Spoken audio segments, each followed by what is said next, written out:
Isaiah chapter 34, verse 1. Come near, ye nations, to hear, and hearken, ye people. Let the earth hear, and all that is therein, the world, and all things that come forth of it.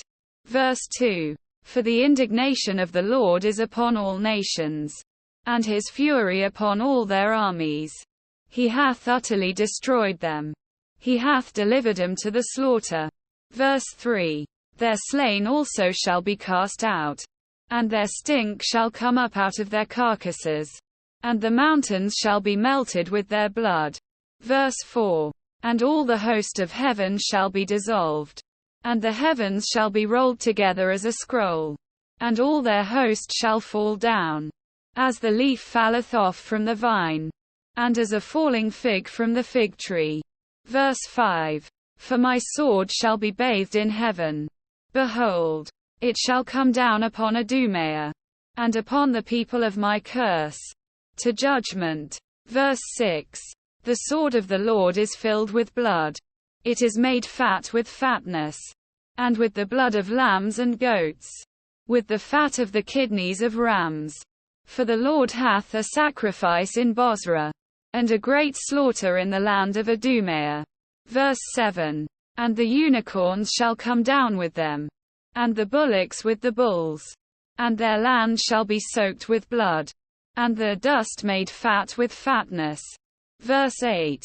For it is the day of the Lord's vengeance, and the year of recompenses for the controversy of Zion. Verse 9. And the streams thereof shall be turned into pitch, and the dust thereof into brimstone, and the land thereof shall become burning pitch. Verse 10. It shall not be quenched night nor day. The smoke thereof shall go up forever. From generation to generation it shall lie waste. None shall pass through it forever and ever. Verse 11. But the cormorant and the bittern shall possess it. The owl also and the raven shall dwell in it. And he shall stretch out upon it the line of confusion, and the stones of emptiness. Verse 12. They shall call the nobles thereof to the kingdom, but none shall be there, and all her princes shall be nothing. Verse 13. And thorns shall come up in her palaces, nettles and brambles in the fortresses thereof. And it shall be an habitation of dragons, and a court for owls. Verse 14. The wild beasts of the desert shall also meet with the wild beasts of the island, and the satyr shall cry to his fellow. The screech owl also shall rest there, and find for herself a place of rest. Verse 15. There shall the great owl make her nest, and lay, and hatch, and gather under her shadow. There shall the vultures also be gathered, every one with her mate. Verse 16. Seek ye out of the book of the Lord, and read. No one of these shall fail. None shall want her mate.